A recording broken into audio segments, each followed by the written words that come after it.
Thank you, Chad, for those kind words and for the even kinder work that you and the Human Rights Campaign Foundation do every day on behalf of the lesbian, gay, bisexual, and transgender young people here and across America. It is such an honor to be here at the inaugural Time to Thrive conference, but it's a little weird too. Here I am in this room because of an organization whose work that I deeply, deeply admire. And I'm surrounded by people who make it their life's work to make other people's lives better, profoundly better. Some of you teach young people. Some of you help young people heal and to find their voice. Some of you listen. Some of you take action. Some of you are young people yourselves, in which case it's even weirder for a person like me to be speaking to you.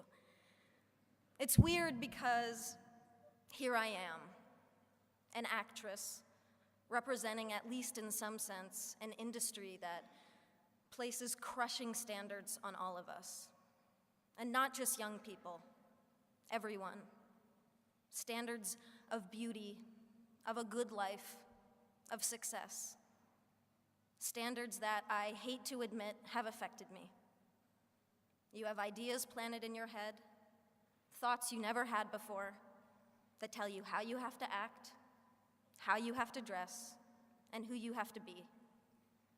And I have been trying to push back, to be authentic, and to follow my heart, but it can be hard. But that's why I'm here, in this room. All of you, all of us, can do so much more together than any one person can do alone. And I hope that that thought bolsters you as much as it does me. I hope that the workshops you go to over the next few days give you strength, because I can only imagine that there are days when you've worked longer hours than your boss realizes or cares about just to help a kid who you know can make it. Days where you feel completely alone, undermined, or hopeless. And I know that there are people in this room who go to school every day and get treated like shit for no reason. Or you go home and you feel like you can't tell your parents the whole truth about yourself. And beyond putting yourself in one box or another, you worry about the future, about college, or work, or even your physical safety. And trying to create that mental picture of your life, of what on earth is going to happen to you, can crush you a little bit every day. And it is toxic and painful and deeply unfair. And sometimes it's the little insignificant stuff that can tear you down. Now, I try not to read gossip as a rule, but the other day, a website ran an article with a picture of me wearing sweatpants on the way to the gym. And the writer asked, "Why does this petite beauty insist upon dressing like a massive man?" "Because I like to be comfortable."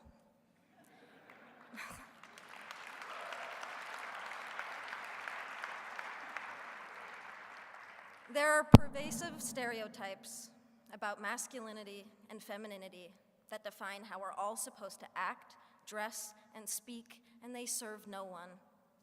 Anyone who defies these so-called norms becomes worthy of comment and scrutiny, and the LGBT community knows this all too well. Yet there is courage all around us. The football hero, Michael Sam, the actress, Laverne Cox, the musicians, Tegan and Sarah Quinn, the family that supports their daughter or son who has come out. And there is courage in this room, all of you.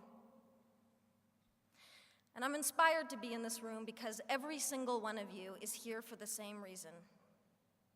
You're here because you've adopted as a core motivation the simple fact that this world would be a whole lot better if we just made an effort to be less horrible to one another.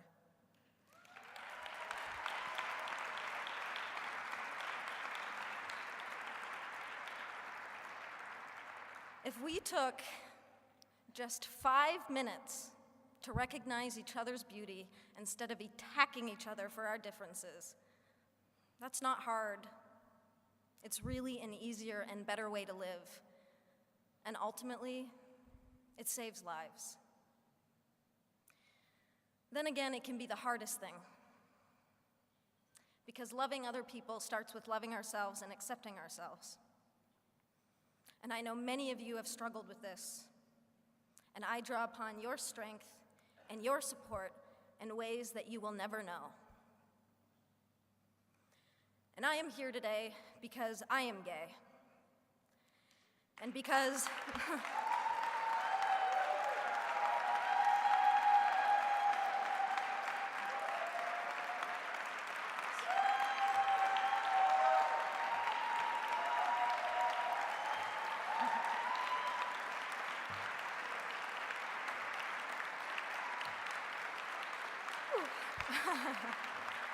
thank you.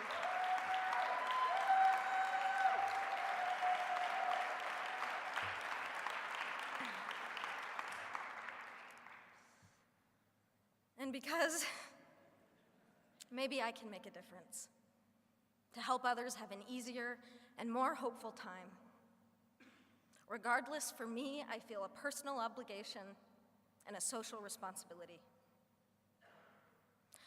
I also do it selfishly because I'm tired of hiding, and I'm tired of lying by omission.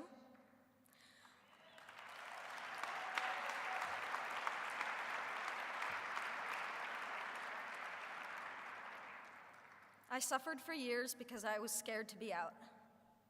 My spirit suffered, my mental health suffered, and my relationship suffered.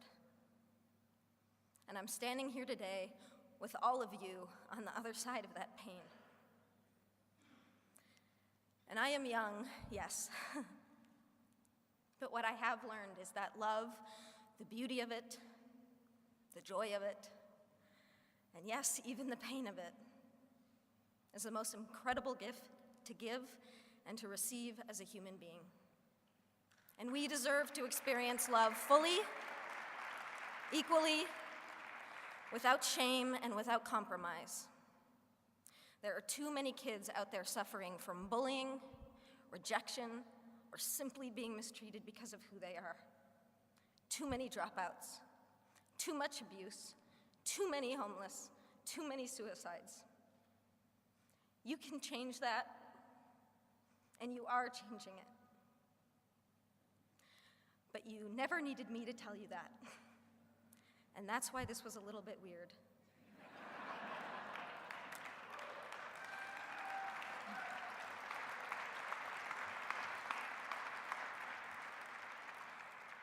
The only thing that I can really say is what I'm building up to,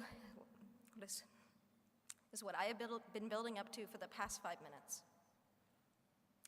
Thank you. Thank you for inspiring me. Thank you for giving me hope. And please keep changing the world for people like me. Happy Valentine's Day. I love you.